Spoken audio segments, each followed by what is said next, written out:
Arkansas is one of 4 states in the country that doesn't have a hate crime law in place. The governor is urging lawmakers to change that in the very near future. In a Fox 24 special report, our Kirika Azuka spoke to legislators on both sides of this issue to find out, is crime just crime?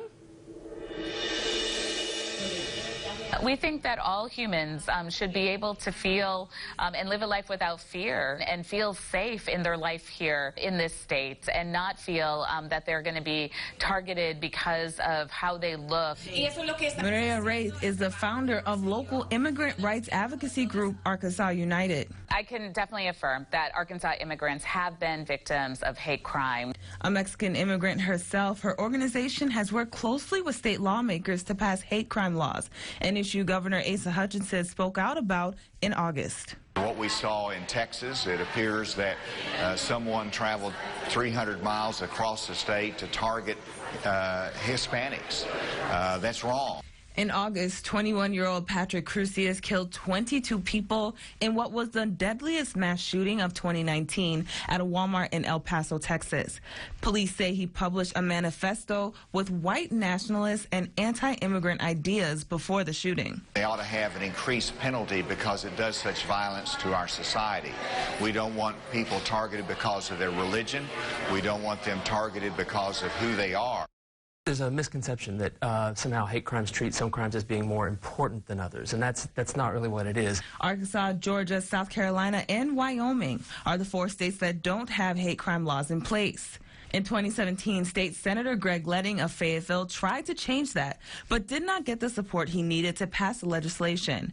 House Bill 2088 would have enhanced penalties for people who committed crimes against another based on the victim's race, color, religion, ethnicity, national origin, sexual orientation, gender identity, or disability. There were questions about, well, why, if an Hispanic person is murdered, is that any more important than if I were murdered? And it's not that that murder is more important, but if somebody murders an Hispanic person out of hate, then that whole community is terrorized. Most hate crimes legislation across the country basically say that if you belong to this particular group, then your interests are protected at a higher capacity than some other person. And I think generally that's just unfair. State Senator Bob Ballinger of Berryville says hate crime laws further divide an already fractured country. In our society today, we have a real problem where we are segmented into groups. We're not focused on being Americans. We're not focused on being Arkansans. We're not focused on being, citizens of community. And this bill would protect anybody, Catholics, blacks, gays.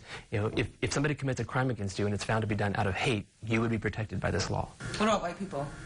White people as well. Ballinger adds that increasing someone's prison sentence, as Leding's bill suggested, won't help the issue, especially in a state he says incarcerates more people than almost any other. Well, on my side of the aisle, we'll execute them. That's what, if you're going to say, okay, it's first-degree murder, so how do you enhance that? You give them the death penalty. To Ballinger, government involvement would make the problem worse. Instead, Arkansans should work to stop hate crimes from happening in the first place. People need to start being nice to each other. I know that seems simple, like naive, but that's true. If we'll quit looking at what divides us so much, we'll realize that there's a lot out there that does unify us. To Wraith, the solution to this systemic problem is a little more complicated. We hope and aspire, like Senator Ballinger, that there will be a day where we can all have these conversations and know that we can all have these conversations, but that is not today. In April, Indiana became the newest state to pass a hate crime law, but that came with its own problems. Senate Leader Tim Lanane argued that it wasn't inclusive enough, leaving out protections for age, gender, and gender identity. I looked at each state's crime laws and which groups they protect. You can check out the breakdown on our website. That's fox24news.tv. In studio, Kirika Azuka, Fox 24 News.